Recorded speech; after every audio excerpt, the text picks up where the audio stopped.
Welcome to the Grow Your Business podcast. Listen in as we discuss all things business, growth and marketing with business owners, thought leaders and entrepreneurs. And now, here's your host, founder of Roundhouse, the creative agency, Saul Edmonds. Hey everyone, welcome to the Grow Your Business podcast. I am speaking with Celia today from Untapped Agency and also Endurely. Have I got that right, Celia? Yes, you have. Great to have you today. How are you going? I'm great. Thank you for having me. I'm looking forward to today's chat. Yeah, me too. We've got a lot of, I think it's our first that I can remember, our first sort of interesting brand legal trademarky sort of chat that we've had in the podcast. So there's a lot of, I think it's a great topic, a very important one, as people will no doubt find out a little bit later. But before we get into all that, for people who don't know you, haven't heard about Endurely or Untapped Agency, can you just give everyone a little sort of brief overview of like who you are, brief history, and then we'll get into it? Yeah, no problem. I am a trademarks attorney, which means that I absolutely live and breathe brands. And I love to create, protect, and make money from brands as an attorney. But what I also do is I have a background in licensing of brands. And what that means is I can take brands and then transfer them onto new products and new services so that it then creates more consumer lifestyle products and services and connections with consumers. So it's a really unique combination. So that's what Untapped Agency does. And then we have another sort of part to this, which is Endurely, which really focuses very seriously on protecting brand agencies from illegal brand identity. Yeah, so that's the, I guess before we get into some of that too, like from your perspective, can you, I guess, help people listening, explain to them, like this is easy for us because we know what a brand is and we know what, that kind of means. But just from, say, your perspective and with your experience, just sort of explain to everybody what the definition from your point of view of a brand, like what is a brand for somebody's business or otherwise? Yeah, look, no problem. And you're right. It's very confusing. So often the word brand and trademark get interplayed, but they're actually two completely different elements. So, as I'm a marketer as well as an attorney. So I sort of dip between both the really commercial side and then the legal side. And so it makes it much easier to explain that a brand is the overall identity and image of a company or a product. Okay, it's all encompassing a brand. So it can take in the story and the voice and the culture, and it could be elements like the font and the identity and all these big picture. Now, a trademark though is only one specific part of a brand. It is actually a legally registered symbol or word or sign that represents a brand. And a trademark is used to distinguish this brand from another brand trading in the market. So that's fundamentally what it is. A trademark is it's legally registered. A brand is a wonderful holistic, experience. Yeah. It's like when people often, which is I guess sort of understandable, when people aren't across stuff, people conflate terms with each other, and but it is important, especially for our conversation, and I guess more specifically relating to Endurely, which we'll get into as to why it's important. I sort of asked that question because it's an important precursor to as a supporting piece of information for the other stuff relating to Endurely, because it's hard enough as it is, right? When people go branding, people broadly, it's kind of a funny thing because it's kind of one of the few things where I feel like people feel they know what it is, but upon questioning, it sort of is and it sort of isn't. And it's a bit sort of ambiguous, but that was a really good explanation, I think. But then the two things are still obviously tied, and they're still part of the big picture about a representation of a business, but then the legal side of what a trademark means. So actually, before we go further, I'm just I'm thinking of these things because I think they'll probably help people understand is that why would somebody want to get a trademark? Like if someone came to you and said, "Hey Celia, why should I get a trademark? What's the benefit to me? What's that about? I've got to spend this money, I've got to do all this stuff. Why would I want to do that?" What would you say? Yeah, great question. And again, so a trademark, to repeat there, is the legally registered part of the brand. And once you get that registration, then what you're really doing is having a monopoly or, elbow room in the market to clearly trade with that brand element. And so this is critically important because terms later on that we'll talk about, like infringement and passing off, which are legal terms which have huge repercussions for either a creative agency or a business owner. So, I advocate not because I'm an attorney, but because I understand how fundamentally critically important it is to be able to protect. You put all this time and energy into building your brand, the persona, and all of the other elements that go in behind it. You need to protect it somehow. So there is a global, not just Australian, but a global framework, intellectual property framework, which allows you to protect that. And that's so important because you can't have free riders. You can't have people that sort of take away from your brand or confuse the market when you're working so hard. So that's why we advocate. So a trademark could be your logo. It could be your brand name. It could be a sound, like a jingle. It could be a smell. It could be a shape. It could be an aspect of your packaging. All of these are very specific brand elements that make you you. And so getting a trademark is your way as a business owner to be able to protect that and give yourself that chance to leverage that element of your brand. Yeah. So somebody, people will often, in my experience anyway, people obviously working on their business, they're not necessarily thinking even at early stages or, throughout their business on the importance of what we're talking about, right? They're just doing their business and they're good at their services. And that's a big part of that sort of brand experience, but it's not the visual. It's not that sensation. It's not what you were just talking about in terms of, visual, sound, all those other things. And it is it always, when it just sort of occurred to me then as we were talking that those other just directly business related things come first, naturally, because people are just trying to build their business up. Then at some point, either early, mid, later, when they go, okay, now I'm going to get a logo, or now I'm going to change my logo, or feel I'm going to change my name. They, in your experience, do you find that many people don't sort of understand the level of importance, whether it's a change or that bit that comes after the part they think is really important, which is, just I'm sort of running the business, which is obviously important, and everything that they offer and everything that they do for people, or sell online. But they don't apply that same level of importance to this other stuff. Do you find that? Is that a thing that you experience when you're talking to people? So it's not so much the importance, it's a total lack of understanding.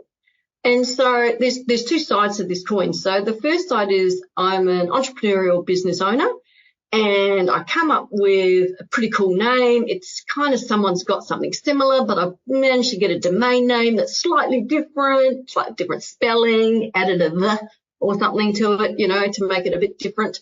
And I just want to start selling. So I want to start trading. And then I find myself a couple of social hashtags that seem to work, or handles or anything like that. And I get moving. And then, by the way, I've got my business name, got an ABN pretty quickly. And then maybe I've even got a company name as well. So it's pretty clear space all through there. And I start sort of moving on and my business starts taking off. Now, the problem we have is without an understanding is from the moment you've started, you might already be infringing on someone else's brand name, someone else's trademark, registered trademark. And so the further and the more successfully you continue on, the deeper the hole you're digging.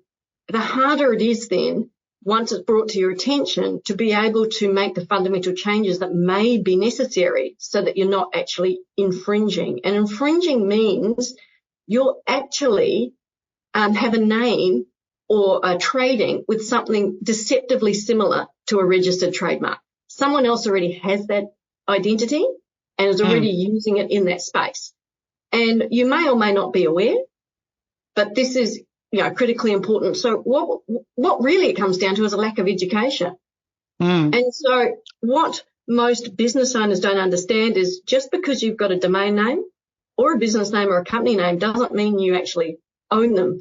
They're just real estate. They're just actually identifiers. And so a trademark is actually the beginning of your entire business process. That's a big secret that you don't understand until you're too far down.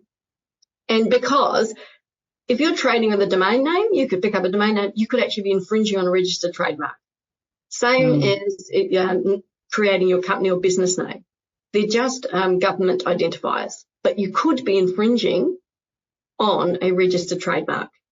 Yeah. I guess that comes down to then the willingness of somebody who has an existing trademark to, one, worry about it, which obviously people do. Like I would assume that if you have gone through the trouble of doing that in the first place, to get back a little bit to my comment before about importance to it, because from my perspective anyway, it's obviously 100% true that it's a lack of education, but ultimately, if it was, that's that crucial part, but it still has to be important to people. And this isn't a one size fits all sort of answer, but people, if it was important enough, I would imagine people would want to be educated about it. But anyway, that's like a side point as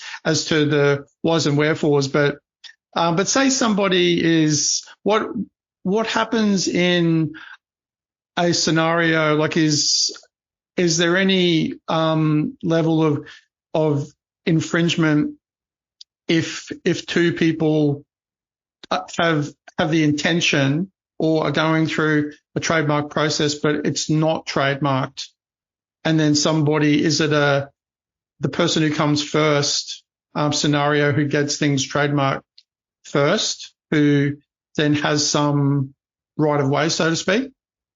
Australia works on a really fair right, which is the first to use in the market, not first to file. And so, right.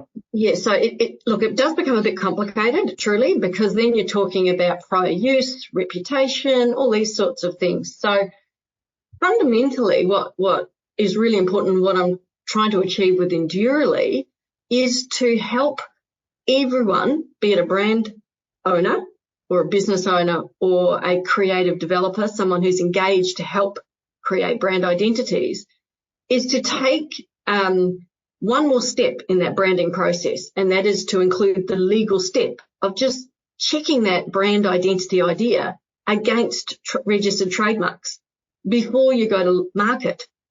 Before all of this sort of damage could be done, then we can have a look at it and say, you know what, there's some real commercial risk here, or we are infringing, or congratulations, clear space, let's go. Yeah. So it's giving the opportunity to make more informed, better decisions on the most important part, and I believe that as a trademark attorney, is your brand. That's what consumers are buying. That belief, that interaction, all of that, all of the love and joy that you put into cultivating that experience with that consumer has to be protected. And that's what a trademark does. Yeah, because you do come from, I remember you telling me a little bit about your sort of like history in working with other sort of brands and things too, and you touched on it earlier as well. I find it quite interesting that you're in the legal space, but you've also had this other foot in marketing and a different perspective, which I find like isn't it doesn't seem to be something that I've come across like very much, which I guess isn't that surprising. But can you just talk a little bit about, because it's very apparent to me, it might be apparent to people listening too, that you're on a bit of a mission about it. You're on which is great. That's an important, and from what we've already discussed, like, outside of the podcast now, like I can absolutely see, one, the common sense, and two, that it obviously is important. But then how do you, outside of providing people with great evidence and a solid argument, and being super passionate about it, like how do you actually convince, say, if we're only talking about a creative agency or somebody who is developing a brand, like at whatever scope that is for somebody, how do you convince or assist people to see the benefit when they've never done that before, and they may have done hundreds or thousands of them over the years, and they've never done this before? Like, what would you say to them? You say, hey, creative agency business owner. Well, I'll take a step back. So you are right. I'm a marketer. So I started my life building brands, communicating, protecting them. When I say protecting, cultivating that. And that's what I'm so passionate about. And then my language is very rich around what it takes to bring a brand to market, to have that persona, the share of voice in the market, to give voice, to be pedantic, to ensure that every interaction with the consumer is on brand.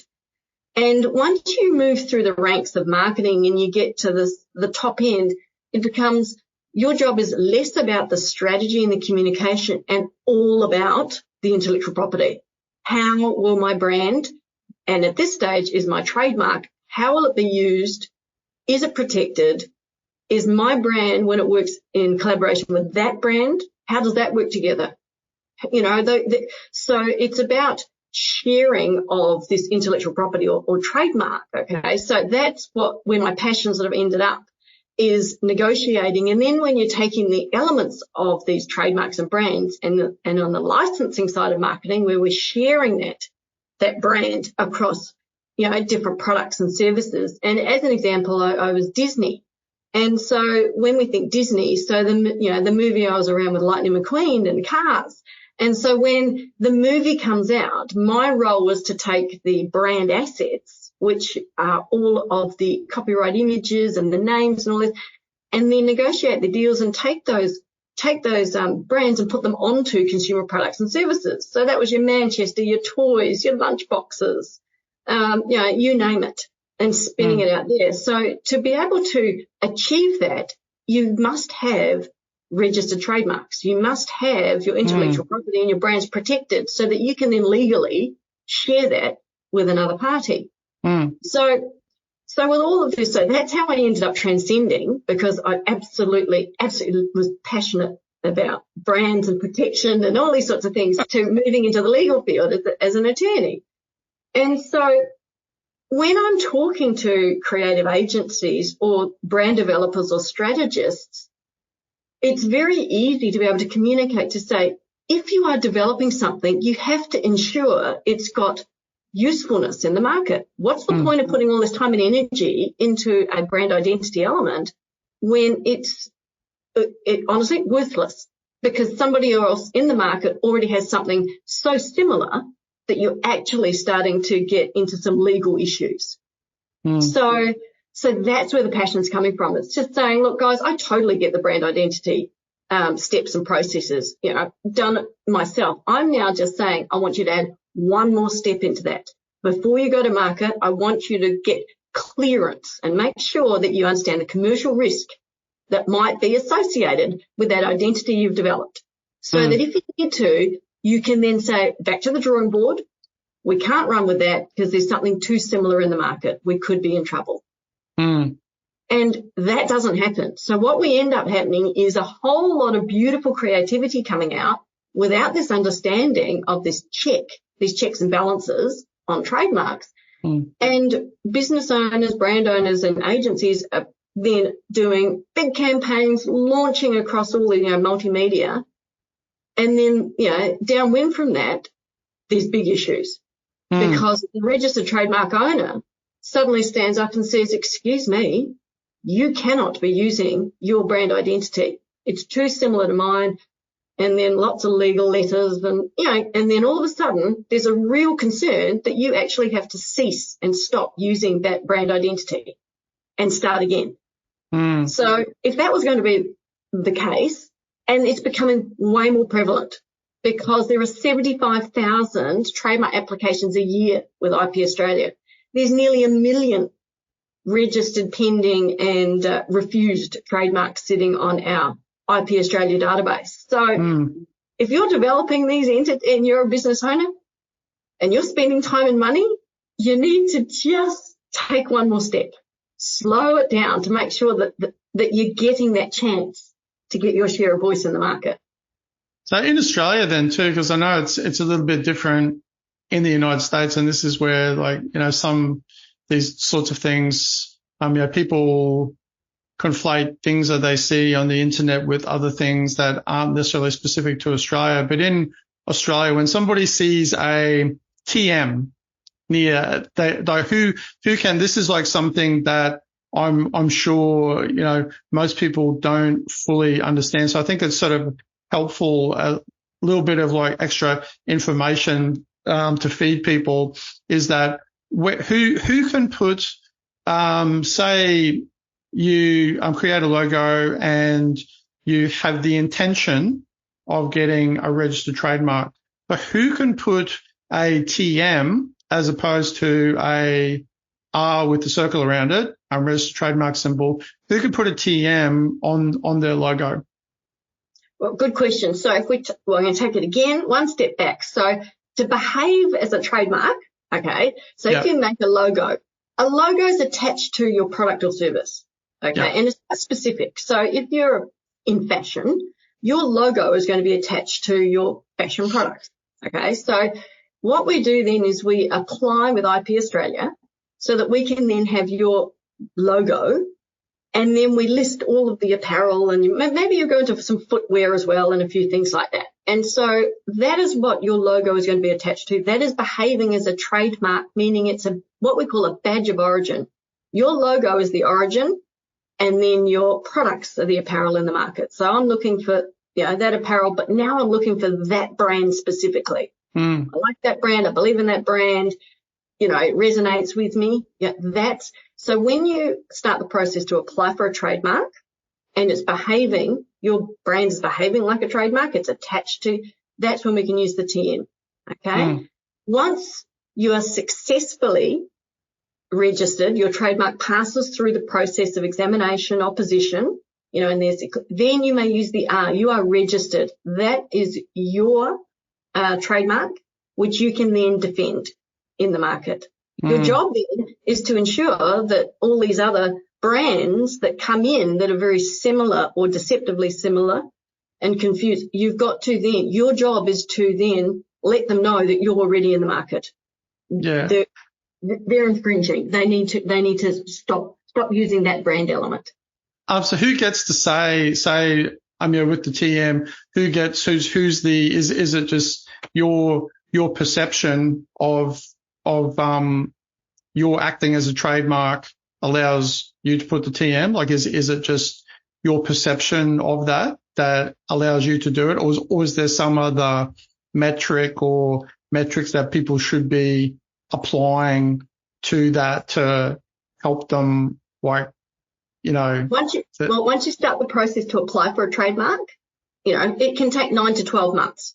So once that application goes in, you can put the TM on because you are using that brand element as a trademark. You are trying to show everyone that it's your badge of origin. That apparel belongs to my logo, that as we've attached it to. So that's where the TM comes in. When you're successfully registered again from IP Australia and you get your certificate, you can change to the R symbol, which means your brand, your trademark is registered. Like you are with Endurely. Correct. That's right. I saw the change actually. I actually saw. I made special note of that the previous time some while ago when I saw it had the TM, and then recently when I was like, the R's in there. There you go. It's happened. But if somebody, even if say somebody, sorry to keep on this question, but I'm just sort of partially for myself, but partially for potentially what other people might be thinking too. Like as you're talking, that if they're going, okay, well, I don't necessarily have any, solid plans for,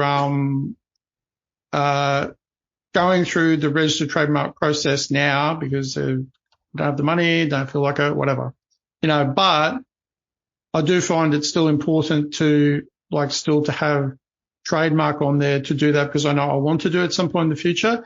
Is that still sort of okay for them to actually do that from a legal point of view, like to actually just go put the TM on there in Australia? If you are using your brand identity as a badge of origin and you are trying to explain to people, then that is where a trademark TM symbol is used, where you're behaving correctly. And so you touched on something else though, which is I can't afford it. And so my argument constantly is if you cannot afford to start and protect your brand, you can't afford to be in business. Because why would you spend all this time and money building up your reputation, customers, sales, funnels, whatever it might be, client lists, shelf space, all these sorts of things, and you haven't even protected the one thing that matters, which is your brand? Well, that probably applies to most businesses then, doesn't it? Correct. And because there is the perception that you just can't afford it. And with IP Australia, the actual filing fees are really quite tiny. So if it's one class, and there are 45 classes, but if it's just one class, say, apparel, and it's very straightforward, the filing fees with IP Australia are $250. So, yes, you do engage an attorney like you do with an accountant. It's not dissimilar. You can do your own tax return, but you often get an accountant to give you much better advice and get you, a much better. And that's the same with a trademark attorney. So you can do it yourself. However, if you don't do it well, there isn't a second chance often. So sometimes it's best to just pay for a little bit of expert advice there. Yeah, no, I would 100% agree too. And then I always feel with, services, I was speaking earlier with someone in relation to cybersecurity, and to security too. And I feel like there's certain, things where people are sort of just working in their business and they're not thinking about other things, and it doesn't even relate. Like they sort of know the logic of what we're talking about, but then it's, things that they only end up doing once something happens because there's some catalyst that happens that forces their hand, to do things, and that sort of relates to a lot of, cyber things. I feel like to some extent it sort of is also the case with some of the things we're talking about too. And that's obviously reflected by the fact that it's pretty safe to assume most businesses obviously aren't trademarked because they're not. But in your experience, is the reason for having a registered trademark more or less or not at all relevant to people who are selling like a brand that is a product, like they're selling things online, or is it equally as relevant to people just with a service offering who would just have a service-based business? They're a professional and they got a brand, they're like a lawyer or they're a plumber or they're like a agency. Is it more relevant for someone selling products that is linked to that brand, or? Look, it's for everyone. If you are selling something to somebody, you need to protect your brand. You need to get a trademark. Because if you think about it, you're not the only person in your industry selling.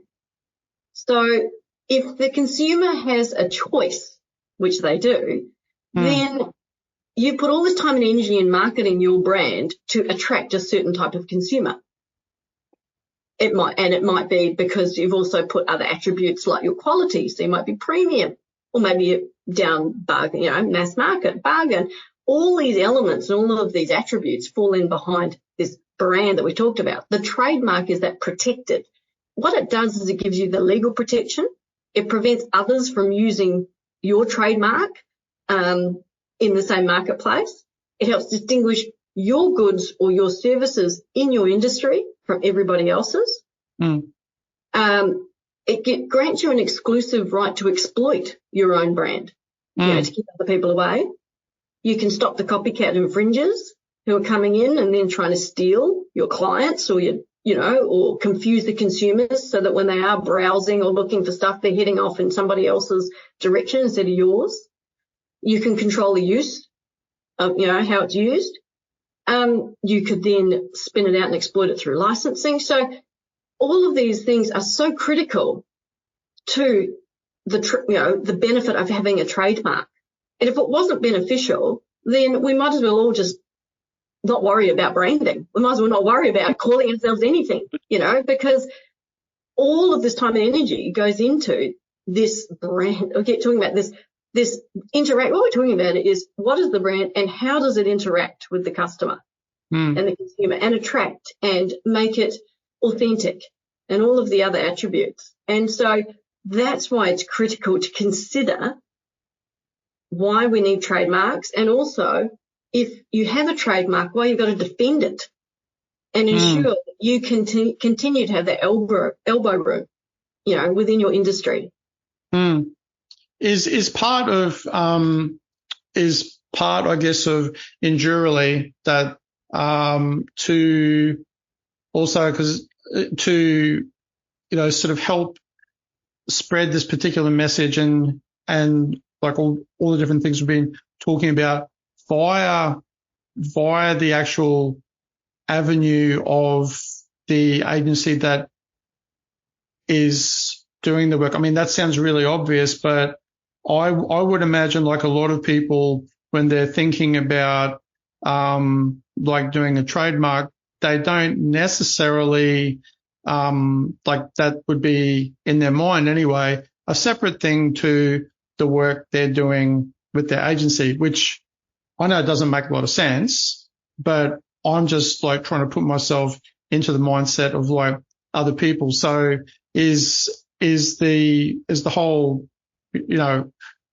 idea of having something like Endurely, like to sort of assist spread the message, and then I guess just expand on that and explain a little bit more about Endurely then too, how it works like for agencies and for businesses. Sure. So Endurely offers brand clearance services. And so ultimately all we want to do is protect branding agencies, from illegal brand identity development.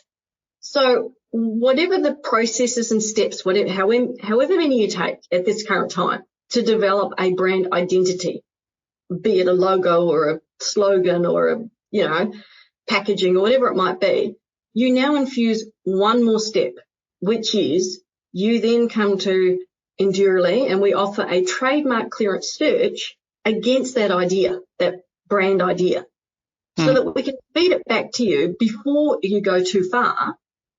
And then you can either say, great, happy to go with it, or, there's somebody that we had no idea about already trading. We're going to have to make some serious changes here. And so that's what the whole purpose is about, is working with those people and creatives who are charged with coming up with these new terrific ideas to make sure that it is, as we keep saying, it is useful and has value. Because ultimately they're working for a business, and the business is trying to build assets that they can put on their balance sheet, and they can build the value of their business and sell it off, or whatever they might do down the line. You can't engage an agency who give you a worthless brand that causes you grief down the line because you had no idea. Or had it been brought to your attention, you might not have fallen in love with that idea as much and been happy to make some changes. And it could go the other way as well, where you have a client that comes to your creative agency and they already have their brand idea already sorted. And so you can then, as the creative agency, say, we're just going to run this through the Endurely brand clearance report, and let's just see whether or not your idea is actually, got some commercial risk there. And so that can start a greater discussion with the client as well. It helps the client to understand that it's not got the value that they feel that it has, or it's outright infringing. You can't possibly use that. And so that is fundamentally what we're enabling, because there's nowhere else to be able to have this, unless you're at the top, the best agencies that have all, in-house legal and things like that. Let's pick a number. 97% of creative agencies or independents or freelancers or strategists don't go through this one step. So that's fundamentally what we're looking to change. And so what then happens when somebody, say they come to an agency and they're getting their brand designed and developed, and they're given like all the information that they need, and they said, this is what you should be doing, and then they still go, no, don't need it. For whatever reason, like that's like somebody's decision that they, choose not to pay for it. They don't see, like we're saying before, they don't see the importance, like from the process that, say, from the agency perspective, because I know people will probably be thinking of these like sorts of questions because they've, made various things for people already, and they may have already had like lots of discussions with people about, do you want to get this trademark? You should get this trademark. And people go, no, or they might say something like, I'm starting it up and see how I go. And then if it hits the ground running and it's making good money, then I'll sort that out when I've got some more funds. I'm outside of, so what happens, say, in the Endurely process is as from a, say, kind of like a insurance policy side of things for the creative agency, for them to go, okay, we offered you this and you said no, and what from there? Like, what's your view on that whole process? Because that's like a real thing that would certainly happen and happens. Look, absolutely. So I guess that the question is between the agency and the client is who is responsible for presenting a clear brand. So by infusing this one step, it will highlight potential commercial risk. Now, it's not a fail-safe, but what it's going to do is bring to the fore something that hasn't been discussed previously, that it may identify potential pitfalls or provide a little bit more assurance that the identity is fairly unique. And so it's giving, again, it's just presenting more information as a part of the decision-making process. Yeah. And so say in your experience, so far with different agencies, which might help like other people think how they might use it into their model or how they work. How have you found that other agencies actually incorporate this into their process? Do they build it like into existing costs, or is it just like and they don't sort of necessarily highlight it, or it's like a completely separate thing that they talk about? Like, how do people use it so far that you've seen?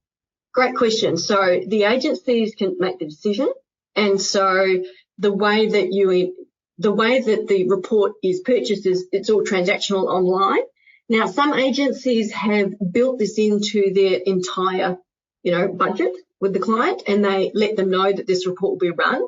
And they also explain that should the report with the commercial risk and the business owner therefore want to change, they've built in the fact, we now need to start this identity development process again. Whereas other agencies have said, here are our costs, and then there's this extra cost here, which, the client's paying for, but they highlight it separately. The most important part is explaining to the client how important this step is and what the results could mean. The results could mean, no problem, we can continue on with this fantastic idea, or, wait, we need to have a serious discussion. Okay, and then there could be more costs attributed to the fact that we've got to start this again and pivot from that identity because it wasn't going to make it in the market. Better to find out now through the identity development process than launching. Yeah, sure. I mean, I guess it's very much like having a good foundation in a house, isn't it? Is you don't want to have a bad foundation, otherwise your house will fall down. Like it might not. It might not fall down for many years, or if ever, but then it might, So it's like I mean, it's not just it's probably wrong to frame it as like risk management, but that's obviously a part of it, isn't it? Like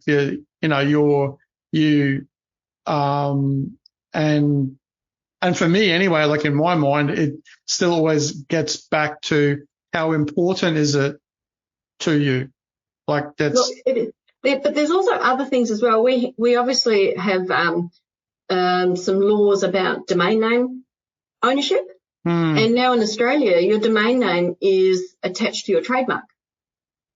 Right. So yes, there are all these other elements that need to be considered. And so that's really important. If your client's selling overseas, then Amazon won't let you sell unless you have a trademark with the USPTO, which is the US Patent and Trademark Office. Oh, wow. And that often originates from, if you're an Aussie company, you'll need your Australian trademark, then we apply for your US trademark, and then Amazon, and that's how it's working now, because intellectual property is so critical. You cannot afford counterfeit. Counterfeit are fake products. To stop fake products, you need to produce your trademark to prove that you are the legitimate owner of that trademark, that brand element. So it's not just a matter of, it's always thinking bigger and trying to share this information with as many brand identity developers is just so, that's what this passion we keep talking about. My mission is to share this, because it's not just a matter of saying, she'll be right, mate. Somewhere along the line, maybe someone might get their back up. It's like, it's the Aussie way. Yeah. But if you say, I want to grow this business and I'm going to trade overseas, I need to protect myself in Australia, but imagine being cut out of, say, I don't know, the US market, if that's a big one, or Canada or the UK or something like that, because your brand that you've developed is not allowed to be used in those countries. You're infringing, or you haven't got the right trademarks, and processes in order. You want to come all the way back again to the beginning and say, if I'd only known, I never would have had that brand. I would have done something else. I get that. I get that a lot now. Yeah. Is the reasoning, from what you understand, for what you were just saying about having that trademark, like for then selling overseas, the reasoning for having it first in Australia, as having it trademarked here, is that like a way to have a sort of proof of concept for the other one to like authenticate? Is that why the requirement is that it has to be done here first? Is that why? Well, if you're an Aussie business, you're usually trading in Aussie, so we protect you here first, okay? And then intellectual property, there is a under WIPO, which is the World Intellectual Property Office, okay, which is this global. It's a part of the United Nations. This is how big intellectual property is. WIPO is a part of the United Nations. It's in there because intellectual property harmonisation, meaning what we're trying to achieve is, if you're protected for something in this country, your home country, there is a harmonisation where attempts are made to give you those same benefits in another country that you're trading in. So you've got to start with the origin, which is Australia, okay? And then where possible. But if you can't move into a foreign country because there's already someone trading there with that name doing the same thing, or that, then you won't be able to move into that country. But that's the whole purpose, is trying to give you similar rights for your trademark in these countries. And again, this is why this conversation and this knowledge and going through this is just so important. Yeah. I know we've talked about this separately too, but how widespread is what you're talking about, in your opinion, within like the creative industries, like this whole sort of concept? Like, what would, if you were going to, I won't lock you down to a percentage, but if you're going to be have like a range of like how many people involved in the creative industries that do branding or who are involved with that know, or have much exposure to it, what would you say? Well, if you think about the beginning again, which is when you learn, if you went through, say, a tertiary institution or a training facility, or those sorts of things, as a part of your creativity, you would have touched on a little bit of law. And then you get into the real world, and that's it. There is no facility. There is nowhere else for brand developers to be able to upskill. And so the whole purpose of Endurely, and look, we do have a spin-off, which is we actually have the Endurely Certified Partner Program. So we actually have a certification that is available for people, for brand identity developers and creatives, to actually do a short course with us, very short, to empower them and upskill very quickly on trademark and touching on copyright law.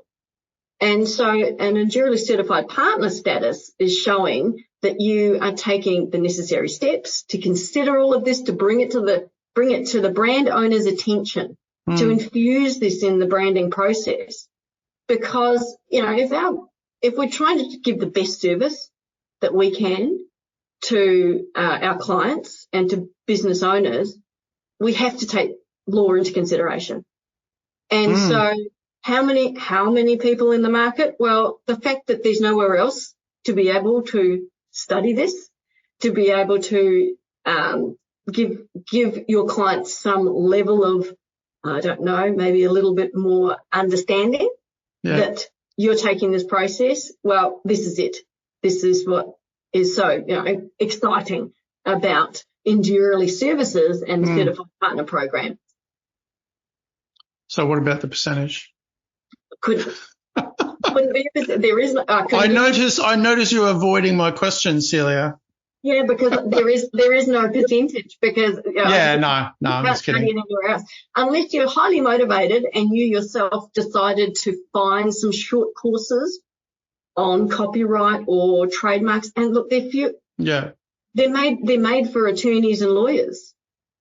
Yeah. So what I mean, you've got law courses for lawyers and attorneys, and you've got no courses available for real life brand developers. So that's where Endurely is sitting, and the Certified Partner Program is the first certification, which is, detailing and showing that a creative person has taken this responsibility. it makes an awful lot of common sense, like when you explain it like that. And once again, like I do actually find it quite interesting that you were essentially a marketer who became a lawyer, in that, but there's that link, which was a natural link for you, obviously, kind of the process you were going through with who you were working with, like that sort of engendered the logical reasons for doing that, because you sort of had to do it as part of your job. So that sort of helped, but then passing that on and sharing that sort of importance. I mean, when you're talking about it, it's like a natural fit, obviously, but you're right. I mean, that sort of separation of industries which is also in its own way understandable, but it makes an awful lot of sense. So so what's generally the plan for Endurely outside of your extreme passion and drive, like to get this done? Like, what's the best way for someone like, me or then other people to really to get involved? Like you mentioned, things like the certification, and then to actually, find out more and feel like that they are more across why they should do it. And it's not just like some extra thing that they've been told they should do.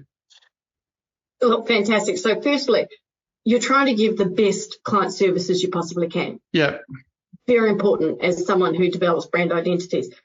If you do the certified partner, and we're talking, it's a couple of hours of upskilling, of mind-blowing information that gives credibility.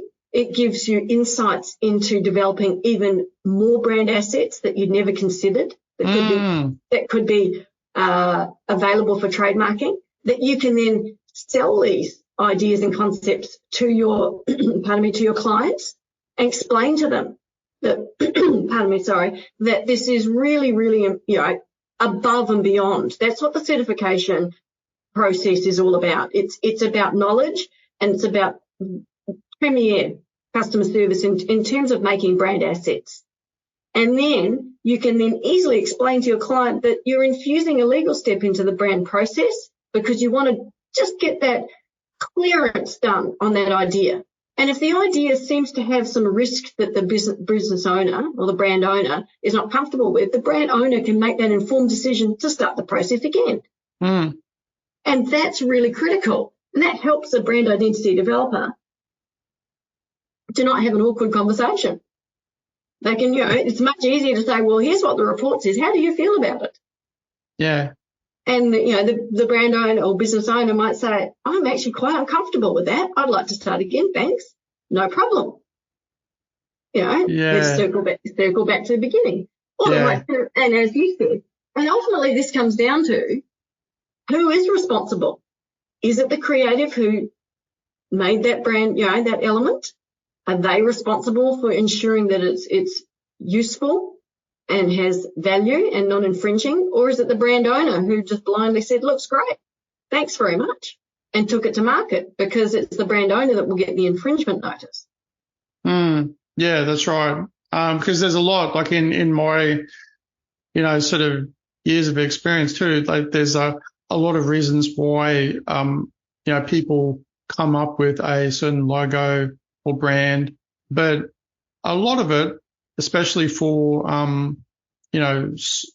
small business service, well, not just service-based, but like all business, is people often, although they don't have to, but they often have some sort of emotional tie, like their basis for naming or doing things is not necessarily always related to, maybe more pragmatic things or different sorts of things that they should consider, which doesn't necessarily mean it's going to be,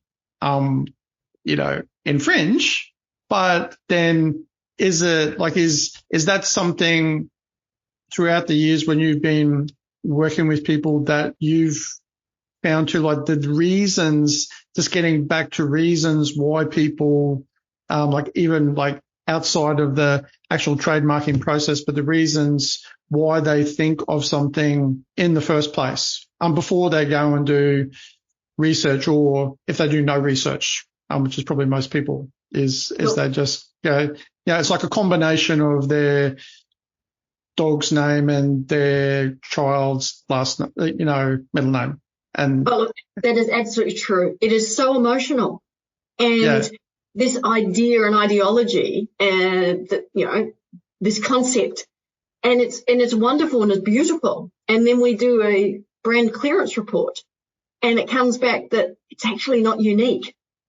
Someone else has already got that, or something terribly similar for which you're going to promote or market attached goods and services. So yes, that emotional side is always going to be there, but there's the law.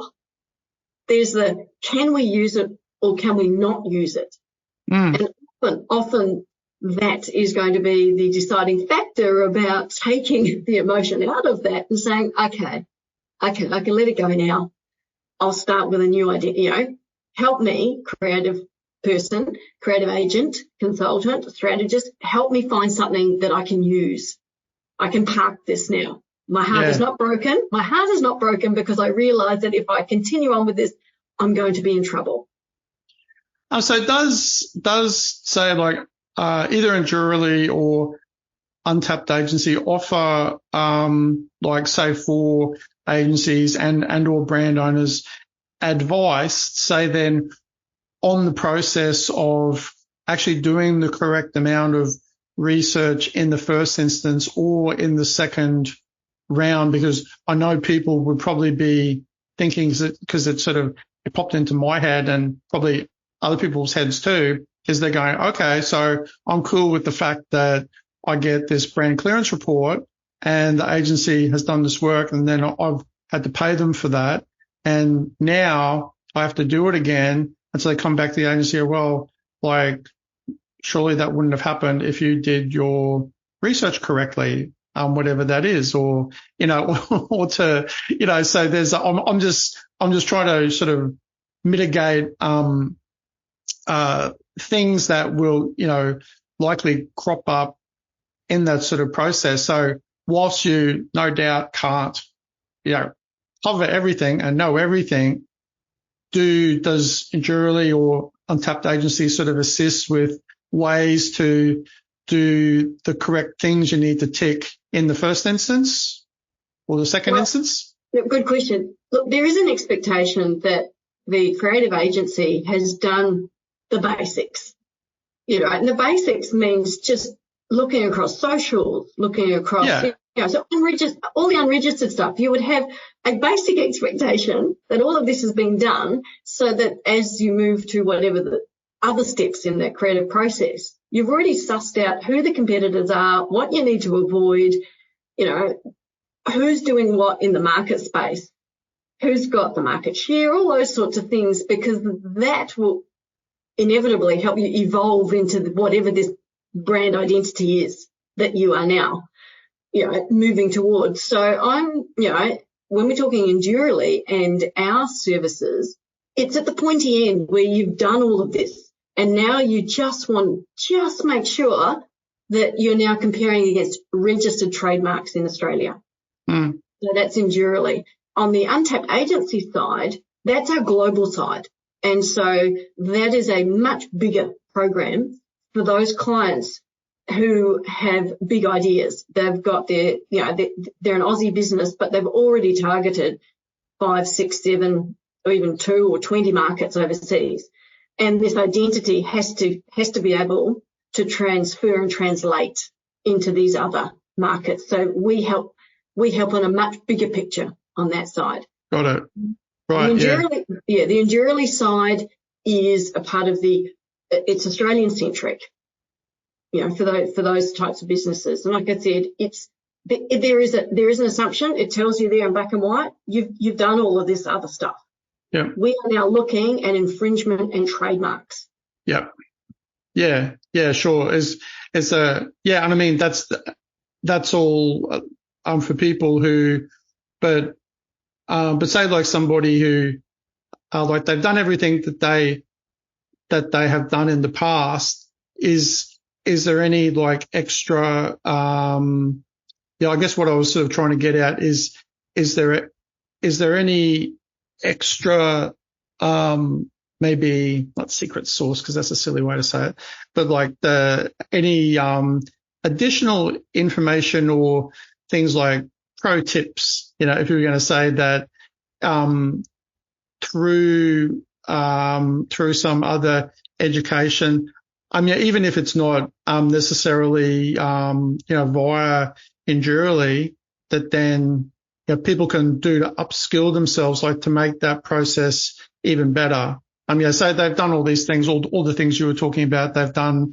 general due diligence on all the stuff they would usually do, and something still crops up, just to then improve that process, which I guess to some extent is they'll just be more diligent. But is there any extra sort of pro tips that you might give to people, to agencies specifically, to fine tune that, to make that process even better?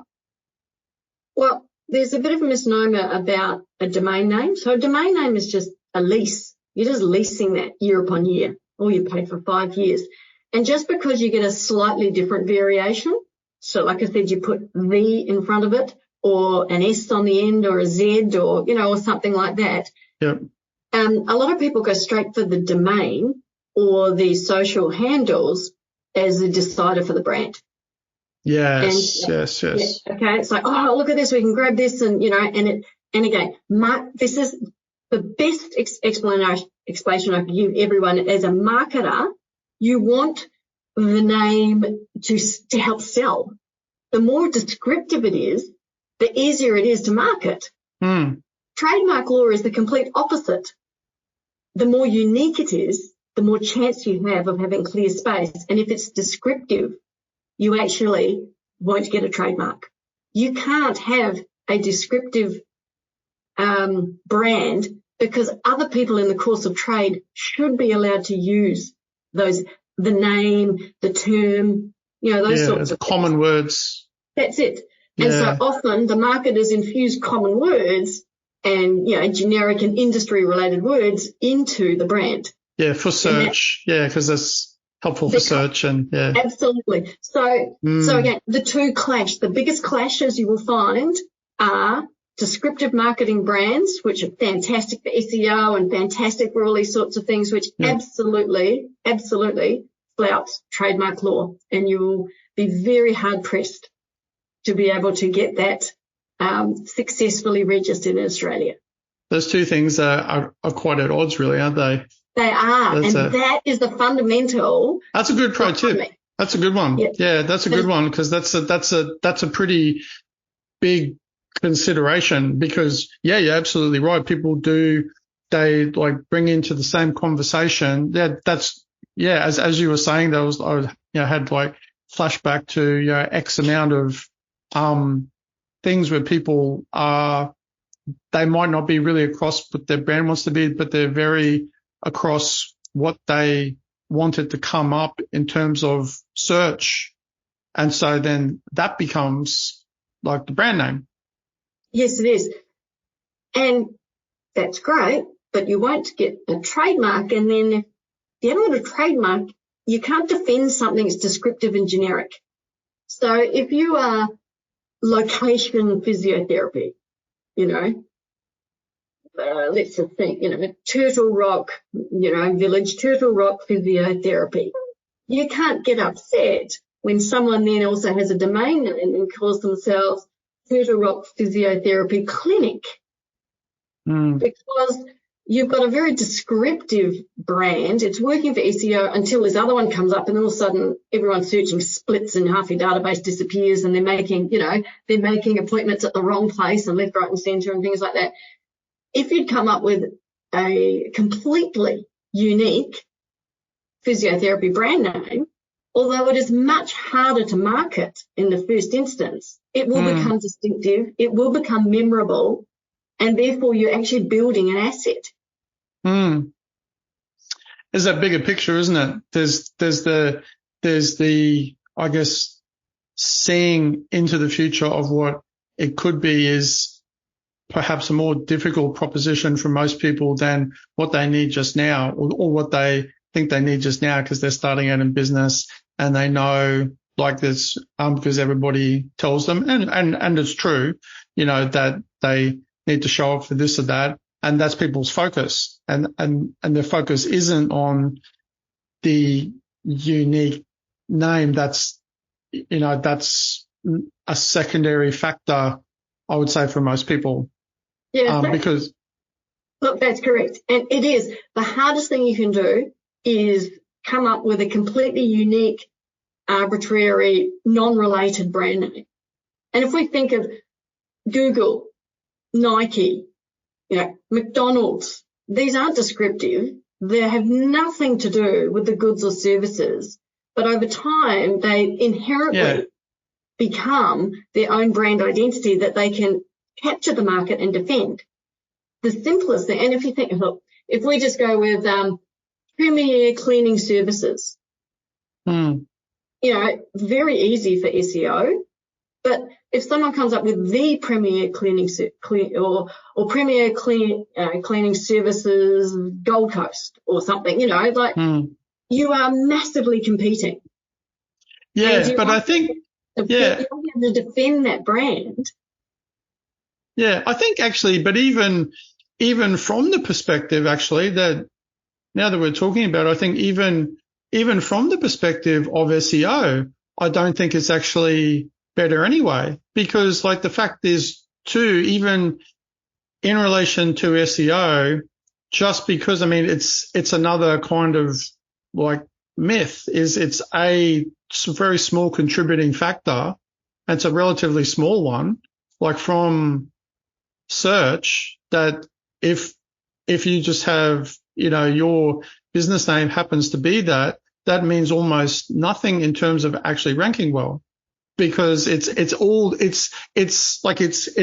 factor, but it's like how it's going to be, like just because you have it, it doesn't mean that your site is going to be well optimized, because there's all the other technical aspects that go into that. Plus, even from the perspective of it being a very broadly searched term or terms, usually means it's going to be much more highly competitive, and it may not even be like then as targeted as you need it to be on a, if you've only got a certain budget. So even those things don't necessarily mean it's going to be in people's minds that it's better. So, there's a lot of things like to unpack for people in terms of how they think about their brand name and like how they actually go about it. But like, so Endurely, what's the future? What's the future for Endurely? Where do you want it to be, Celia, in X amount of years? Yeah, Endurely is going to, especially the certified partner program, will become industry standard. It will be expected that if you are developing a brand identity, that you have the certification, so that it shows that you have an understanding of trademark law, that you are considering the implications of trademark law when you are developing elements, that you are also infusing the one legal step of getting the brand clearance report as a part of your branding services. And then because of that, brand owners over time will become to expect that if they rely on their creative agencies, that this is already being done on behalf of. There'll become an expectation. And that's in Jurali's brand. That's in Jurali's enduring brand, will be like that establishment, like of that kind of expectation. It's just so important. If you're going to spend all this time and money building a brand and building, you want to make sure that you've got the best chance. So let me get this straight, Celia. This is important to you? It's important for every Australian.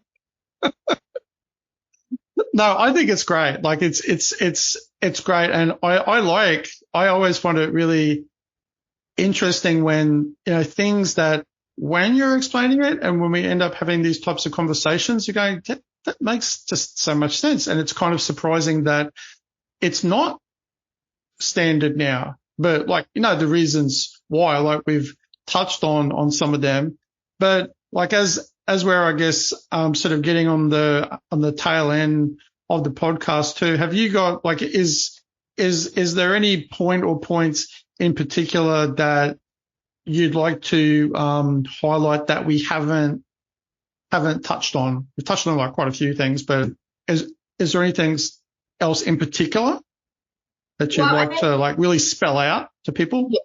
So when I'm talking with brand identity creatives, I usually say, do not fear rejection. Do not fear losing clients. Do not fear fierce competition. Fear the legal challenges when you create a brand that infringes. It's a powerful message. Yeah, yeah. Yeah, it's that critical. We can get past rejection. We can get past losing clients and fierce competition. Infringement, that's a totally different beast. Yeah. And like we discussed earlier on, I will get you also, you'd be so kind to share a quote with the listening audience, please. No problem. I have said it many times already, but my quote is, your brand is your greatest business asset. Protect it. And guess what? I think that's true. Oh, good to hear. I know. Props for me. Yeah, I should be saying that, shouldn't I? But, it's been a very, very interesting conversation, and I really hope, especially for other, agencies or really for anyone, it's very important, but for people listening that they, have a look into this a lot more and get in contact. And with that in mind too, what's the best way? We'll have links in the description too, but could you tell people the best way to get in contact with you to find out about Endurely and Untapped Agency? Look, for sure. Obviously, we've got great websites. You can if you really want to, you can contact me directly on LinkedIn if you have a burning question. More importantly, I just encourage everybody to come onto the Endurely website and just read the information and understand, again, just reinforce why this is just so important. And investment into creating safe brands and brands that are clear for use is the future. As more and more brands globally start entering the Australian market too, we have to defend our own, create brands that are unique and defend our own brands. And could you just for people who, whilst I'll have the link, how do you spell Endurely as well? The URL, what's that for people? Endurely is ENDURILY, endurely.com.au. Yes, endurely.com.au. Thanks, Celia. And great conversation, really, really interesting, super valuable, and I think really, really worth sharing. And I've said it before and I'll say it again, I love that you're on this sort of mission. I think it's awesome. Oh, look, and thank you for supporting and helping us, get this message out. It really is so invaluable. And I love chatting with you. Yeah, no, it's great. And there's plenty of, especially in Brisbane, but all throughout Australia, there's plenty of agencies, and I wager like a lot of them, wouldn't have any idea. So, we'll try to spread the word more. And with that in mind, that's actually it for today, everyone. Thanks again for listening to the Grow Business Podcast, and we'll see you again soon. And say goodbye, Celia. Thank you so much. Bye. Bye. See you, everyone. Thanks for tuning in to today's episode of Grow Your Business. Have a great day, and we'll see you next time here at the Grow Your Business Podcast.